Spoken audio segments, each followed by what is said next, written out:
قرآن مجید فرقان حمید نے میاں بیوی کا جو رشتہ بیان کیا ہے نا، اس رشتے کو آپ سمجھیں جو قرآن پاک نے میاں بیوی کا رشتہ بیان کیا۔ کہن لباس لکم وانتم لباس لہن، فرمایا بیویاں تمہارا لباس ہیں اور تم ان کا لباس ہو۔ وہ تمہارا لباس ہے اور تم، اللہ اکبر، کیسا خوبصورت لفظ قرآن پاک نے، ہن لباس لکم وانتم لباس لہن، فرمایا وہ تمہارا لباس ہے اور تم، سمجھ آ رہی ہے نا جی بات کی، وہ تمہارا لباس ہے اور تم ان کا لباس ہو۔ تین خوبیاں تو ہر لباس میں ہوتی ہیں، تین چیزوں کے لیے لباس پہنا جاتا ہے۔ تین چیزیں، تین قسم کی آسائشیں لباس میں پائی جاتی ہیں، اس پر تو تمام مفسرین کا اتفاق ہے۔ سب سے پہلی چیز، لباس جو ہوتا ہے وہ بندے کو گرمی اور سردی سے بچاتا ہے۔ سخت سردی میں لباس لے لیں تو بندہ سردی سے بچ جاتا ہے۔ اس کا مطلب یہ ہوا کہ میاں بیوی ایک دوسرے کا لباس ہیں۔ اگر بیوی کی طرف کوئی تکلیف آتی ہے تو میاں اس کو بچاتا ہے، اور اگر میاں کی طرف کوئی تکلیف آتی ہے تو عورت اس کو بچاتی ہے۔ میاں بیوی ایک دوسرے کا لباس ہے۔ لباس کیا کرتا ہے؟ لباس آدمی کے عیب چھپاتا ہے، اس کے وجود پر کتنے دھبے ہیں، کتنے نشان ہیں، وہ سارے چھپا لیتا ہے لباس۔ میاں بیوی ایک دوسرے کے عیب چھپانے والے ہوتے ہیں، عیب بتانے والے، رونا رونے والے نہیں ہوتے کہ بی بی جب بھی میکے گئی اس نے جا کے رونا شروع کر دیا، اتنی میں تانگو دوسرا ہے ہی کوئی نہیں۔ اور خامد صاحب جب بھی ملے انہوں نے ایک ہی راگ الاپنا شروع کر دیا کہ میری کیا بات تھی، مجھے مل کیا گیا ہے، میں کیا تھا، میرے ساتھ ہوا کیا ہے۔ تو لباس ہیں، ایک دوسرے کا عیب چھپائیں گے، بولیے ایک دوسرے کا عیب چھپائیں گے، ایک دوسرے کی غلطیوں کی پردہ پوشی کریں گے۔ اور تیسرا، لباس کا کیا مقصد ہوتا ہے؟ لباس شخصیت کا آئینہ دار ہوتا ہے۔ لباس آدمی کی اچھی اور خوبصورت طبیعت کا حصہ ہوتا ہے۔ جو لباس ہوتا ہے وہ انسان کو زینت بخشتا ہے، خوبصورت کر دیتا ہے۔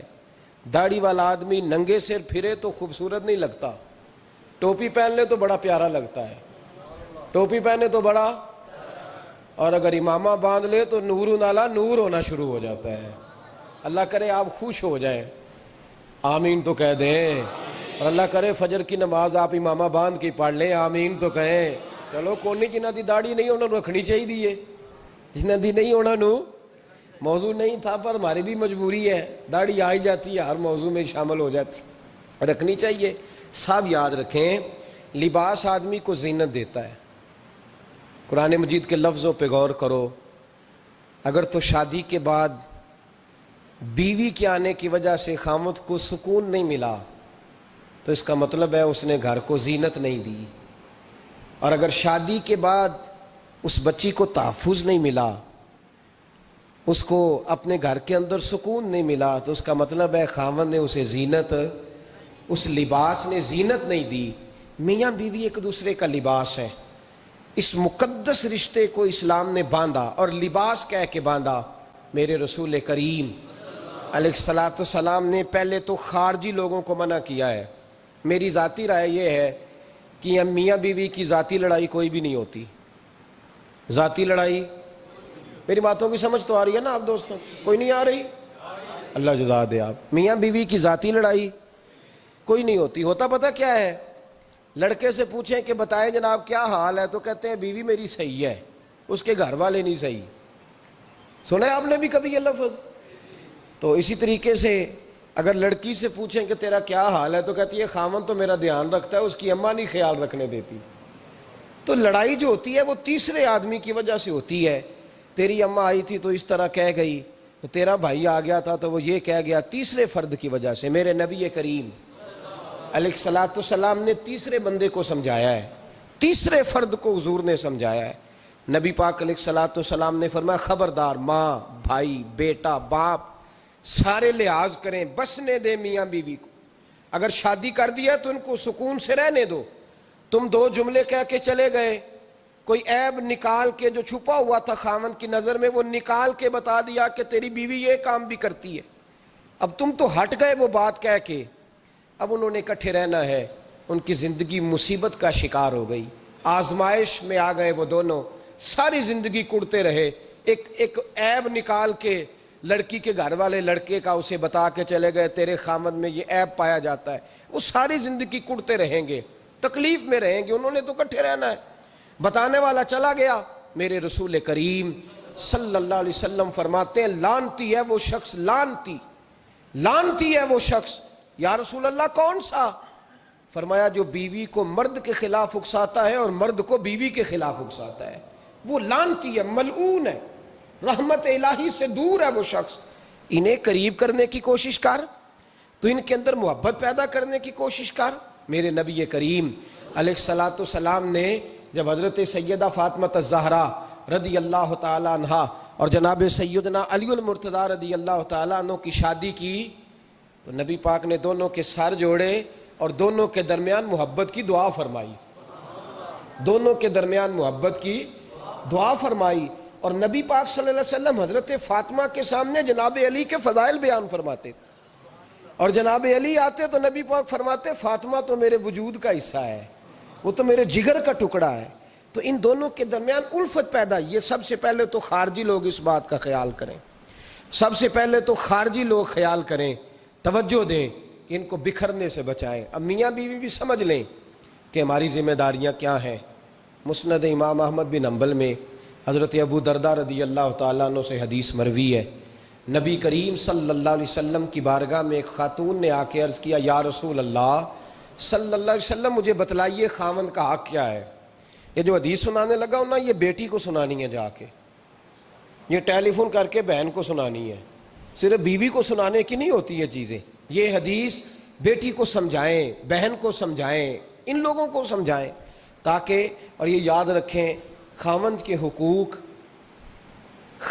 حقوق اگر بچی کے گھر والے اسے سکھائیں نا تو اس کی سمجھ میں جلدی آ جائیں گے، اور بیوی کے حقوق اگر خاوند کے گھر والے اس کو سمجھائیں تو اس کی سمجھ میں بات جلدی آئے گی، وہ خیر خواہ سمجھتے ہیں اپنے رشتہ داروں۔ یہ والی حدیثیں ان لوگوں کو سنانی چاہیے جن لوگوں کا بچہ ہے یا بچی ہے، متعلقہ آدمی حقوق بیان کرے۔ جب متبادل چیز کسی کے سامنے آتی ہے تو وہ کئی دفعہ سمجھتے ہیں کہ خلوص اس میں پورا نہیں پایا جاتا۔ حضرت ابو درداء رضی اللہ تعالیٰ عنہ فرماتے ہیں ایک خاتون حضور کی بارگاہ میں آئی، عرض کرنے لگی یا رسول اللہ صلی اللہ علیہ وسلم میں نکاح کرنا چاہتی ہوں، شادی کرنا چاہتی ہوں، مجھے بتلائیے خاوند کا حق کیا ہے، اگر تو میں ادا کر سکتی ہوں تو میں نکاح کروں ورنہ میں اس کام سے بچوں۔ میرے نبی کریم علیہ الصلاۃ والسلام نے فرمایا بی بی اگر خاوند کے ناک سے رینٹ نکلے، ریشہ نکلے، پیپ بہے اس کی ناک سے، اور بی بی اپنی زبان سے وہ صاف کر دے تو پھر بھی اس کا حق ادا نہیں ہوتا۔ حضرت ابو درداء کہتے ہیں آنکھ کھول کے اس عورت نے دیکھا تو میرے نبی پاک نے اگلے جملے ارشاد فرمائے، حضور نے فرمایا تو ان باتوں میں حیرت کر رہی ہے، میں اگر خدا کے علاوہ کسی کو سجدے کا حکم دیتا تو میں عورت کو کہتا اپنے خاوند کو سجدہ کرے، میں اس کو کہتا یہ کام کرے۔ میرے رسول کریم علیہ الصلاۃ والسلام نے حقوق کا تعین فرمایا، حقوق کا تعین فرمایا، اور نبی کریم صلی اللہ علیہ وسلم نے فرمایا جو عورت اس حال میں مر گئی، اس حال میں دنیا سے گئی کہ اس کا خاوند اس سے راضی تھا، اس کا شوہر اس سے راضی تھا، اس کا گھر والا اس سے مطمئن تھا، تو میرے نبی پاک فرماتے ہیں جب دنیا سے جائے گی تو رب کریم جنت کا دروازہ کھول کے فوراً ہی جنت میں داخل فرما دے گا، اس کو بغیر روک ٹوک جنت دے دی جائے گی۔ شرط یہ ہے کہ وہ جب دنیا سے جائے تو اس حال میں جائے کہ اس کا خاوند اس سے شکوے نہ کرتی پھرے، شکایتیں نہ کرتی پھرے، شکایتیں نہ کرے۔ ہمارے زمانے میں شکایتیں ہوتی ہیں اور خواتین، عورتیں اس بات کو سمجھتی نہیں کہ اللہ نے جو میرے نصیب میں رکھا تھا اور جو خاوند رب نے میرے لیے پسند کیا تھا وہ اللہ نے مجھے عطا فرما دیا ہے۔ وہ شکوے کرتی ہیں، شکایات کرتی ہیں، اور دوسری عورتوں کو سامنے رکھ کے وہ فلاں کے حصے میں یہ چیز آئی، فلاں کے حصے میں یہ چیز آئی، فلاں کا خاوند یوں کرتا ہے، شکوہ کرتی ہیں۔ میرے رسول پاک علیہ السلام نے فرمایا عورتیں کثرت سے جہنم میں جائیں گی، کثرت سے۔ تو ایک صحابی رو پڑے، ایک حدیث میں لفظ یہ ہے رو پڑے، عرض کرنے لگے یا رسول اللہ وہ ہماری مائیں بھی ہیں، بیٹیاں بھی ہیں، بہنیں بھی، حضور جہنم میں جائیں گی؟ نبی پاک صلی اللہ علیہ وسلم نے فرمایا ایک تو وہ عیب جوئی کرتی ہیں، غیبتیں کرتی ہیں، دوسرا رب کا شکر ادا نہیں کرتی، اور تیسرا فرمایا اپنے خاوند کا بھی شکریہ ادا نہیں کرتی، بات بات پہ ناشکری کرتی ہیں، بات بات پہ ناشکری کرتی، اس سبب سے جہنم میں جائیں گے۔ عورت کے حقوق کا تعین فرمایا، اور ساتھ ہی میرے رسول پاک علیہ السلام نے مرد کی طرف توجہ فرمائی، اور کیا خوبصورت لفظ ارشاد فرمایا تم میں ہر آدمی اپنے آپ کو اچھا سمجھتا اور اچھا کہتا ہے، ہر آدمی کہتا ہے، لیکن کوئی اگر مجھے آ کے پوچھے گا کہ محبوب آپ کی امت میں اچھا کون ہے، تو حضور فرماتے ہیں میں اسے اچھا سمجھوں گا جو اپنے گھر والوں کے حق میں اچھا ہے، جو اپنی بیوی خیرکم لأہلہ، تم میں سے بہترین وہ ہے جو اپنے گھر والوں کے لیے اچھا ہے، اور فرمایا جاؤ میرے گھر جا کے پوچھ لو وانا خیرکم لأہلی، میں تم سب سے زیادہ بڑھ کر اپنے گھر والوں کے لیے اچھا ہوں، تم میں بہترین وہ ہے جو اپنے گھر والوں کے لیے، بال بچوں کے لیے، بیوی کے لیے اچھا ہے۔ رسول کریم علیہ السلام نے خاوند کو حکم دیا اور ارشاد فرمایا کہ عورت ٹیڑھی لکڑی ہے، بیچاری کو اللہ نے عقل پوری نہیں دی۔ ایک بچہ چھوٹا ہوتا ہے، ہمیں پتہ ہوتا ہے کہ اس کا شعور پورا نہیں، اگر کوئی غلطی کرے تو کیا اسے نکال دیا جاتا ہے گھر سے؟ بولے، چھوٹا بچہ ہے، وہ کئی دفعہ بڑا نقصان کر دیتا ہے، آپ کیا کہتے ہیں؟ اسے مارتے ہیں، کلاڑی لے آتے ہیں اس کے لیے؟ اس طرح کرنا چاہیے، اس کے ابے کو بلا لینا چاہیے، بے عزتی کرنی چاہیے پنچایت میں بٹھا کے کہ یہ غلطی کی ہے تیرے بچے نے۔ بھائی دادا یہ کام کرتا ہے؟ بولے نا، کیوں نہیں کرتا؟ وہ کہتا ہے ہمارا بچہ نہ سمجھ ہے، اپنا پوتا ہے، ہمارا اپنا ہے، اگر ہم اس کا باہر نکالیں گے تو بڑا کام غلط ہو جائے۔ لیکن وہی ابا جی جب بہو کوئی غلطی کر بیٹھتی ہے تو پنچایت بلاتے ہیں، لوگوں کے سامنے معاذ اللہ تعالیٰ بڑی کڑوی کسیلی باتیں کرتے ہیں، ایسی باتیں کرتے ہیں کہ جو ان کی بیٹی کے بارے میں کہی جائے تو وہ کبھی پسند نہ کریں، اتنے سخت جملے کہے جاتے ہیں، بیٹی والے کو رسوا کیا جاتا ہے۔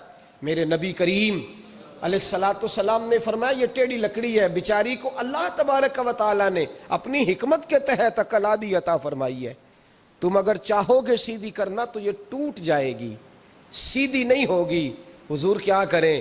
فرمایا اس کے ساتھ گزارا کرو، اللہ تمہیں اجر عطا فرمائے گا، اس کے ساتھ وقت گزارو، اللہ تمہیں اس کا، یہ ذہن بنانا چاہیے خاوند کو کہ یہ، اور خاوند کی ذمہ داری ہے۔ اعلیٰ حضرت رحمۃ اللہ علیہ نے فتاوی رضویہ کی 24ویں جلد میں بالتفصیل لکھا ہے، آپ فرماتے ہیں خاوند کی ذمہ داری ہے عورت کو کپڑا فراہم کرنا، روٹی فراہم کرنا، رہنے کے لیے گھر دینا، نان نفقے کا خیال کرنا، اور آپ فرماتے ہیں اگر وہ مطالبہ کرے تو ہفتے میں ایک دن اس کے ماں باپ سے ملانے بھی لے جا سکتا ہے، ہفتے میں، جی کوئی نہیں بول دے تسی، ہفتے نہیں، یہ نہیں صحیح لفظ، ہر ہفتے اے سوکھ ہے، کدوں ملان کھڑنا ہے؟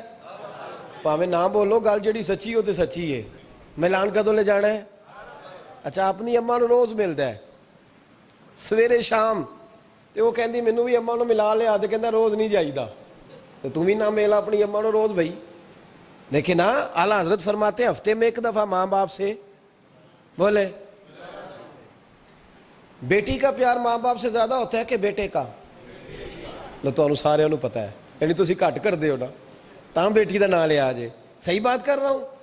تو جس کا پیار زیادہ ہے اس کو روک دیا، کہتے نہیں روز نہیں جائیدا، سال بعد جائیں، بلکہ ان تے اللہ خیر کرے، اللہ پاک فضل کرے، داماد صاحب کی عزت ہی نہیں نہ ہوتی، اس کو آنکھوں پہ بھی اٹھائے تو کہتے تیرے گھر دے میری عزت نہیں کر دے، پتہ نہیں ان تو عزت بھائیا کیڑی شاید نہ رکھیا ہے، وہ کیڑی ہے جڑی تینوں چاہیے ہے، اللہ ہی بہتر جانتا ہے، عزت نہیں کرتے تو لہذا میرا پروٹوکول نہیں، پھول لے کے کھڑے نہیں ہوتے گلی میں، وہ باہر نہیں نکلتے، وہ اشتہار نہیں چھاپتے کہ داماد صاحب آ رہے ہیں، اور ویسے بھی میں کہاں جاؤں، مطلب یہ کہ چپس بھی نہیں ہے، انہوں نے سنگ مرمر بھی نہیں لگوایا ہوا، تو میں کیسے جاؤں، میری شان کے خلاف۔